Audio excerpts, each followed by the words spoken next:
Hi guys, Carl here, and welcome to another Game Unwraps. Now today we're having a look at the Steam Link and the awesome Steam controller. So before we get to this bad boy, we'll have a little look at the Link. So I haven't looked at this yet, so I'm a little bit intrigued of actually what the dimensions of, because I doubt it's going to be this big. So let's open her up and have a little look. Now what the Steam, guides and everything, very important.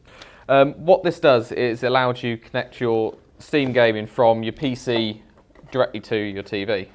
So there he is there. Oh, it's a bit smaller than what I was anticipating, which is a good thing because after all, you want it to, well, not exactly hide it away, but you don't want a huge box in the corner of your room for it.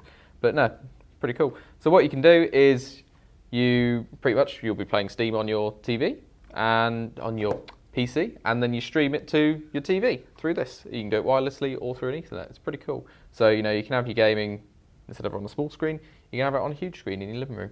Really, really cool. So that's the actual box itself. And then inside here, we've got, I would imagine, cables and adapters that we do. So you've got all your loads of different plug sockets. So no matter where you live in, there's our one, UK, helpful. Loads of different adapters. So no matter whereabouts you are in the world, you can play. And then inside here, whoa, we have your power cable, so they all connect into there. And then also it comes with an Ethernet cable as well, which is pretty handy because not a lot of these devices normally come with an Ethernet. So you end up having to go, I don't know, out somewhere else to actually buy one. So there we go, that all comes in there. And one more as well. HDMI lead as well. So you know, it comes with literally everything that you're going to need to get this thing up and running, which is pretty cool. So that's the Link. But what we're really interested in is the controller.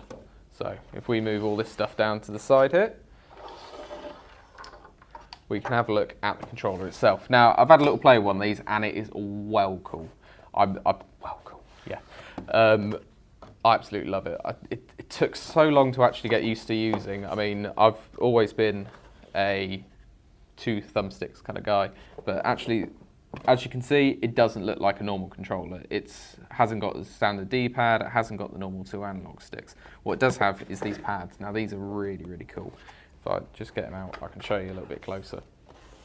So, what you got here is 2 pads. Now what you can use these for is like you would usually use a thumbstick. So, like you would move around with this, you can do it with these. But rather than actually having a physical stick move around, you can move your fingers around and then that acts like it.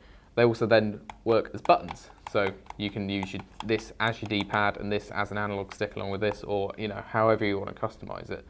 And that's the other thing as well, completely customizable. So every button on here, we've got obviously these buttons here, we've got 4 here, we've got this, which is clicking as well.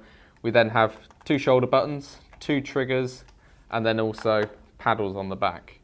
And I was playing Tomb Raider, it was really cool. You can use your action and run at the same time, so you can really like fling yourself around really easily. And I love the fact these paddles are so big, because the Xbox Elite controller, for example, has got more paddles on the back, but they're really small, and it takes a lot more time to actually learn, like teach your fingers where they are. Whereas these ones, I mean, you can't miss them; they're humongous.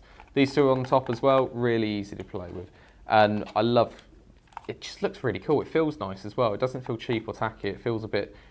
It's not as weighty as a lot of other controllers, but it's still got a nice bit of weight to it. So I really like the look of this thing. It looks pretty damn cool.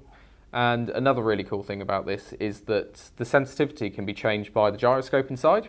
Now this takes a lot of getting used to, but I swear it's amazing once you finally get to it. So for example, if I'm playing and then I suddenly want to turn around a corner really quickly, if I tilt my controller, I can then turn quicker. Which I know if you're one of those people that drives driving games like this, it's really not going to be the sort of thing that you want to do. But if you're a normal person and stand there or sit there like that with your controller steady, you can get used to actually moving it around and getting that, you know, different sensitivities. But like I said, it takes a lot of getting used to. But overall, really, really cool piece of kit, both of them. I love it. I'm sure you guys will too. Thanks for joining us, and I shall see you in the next one.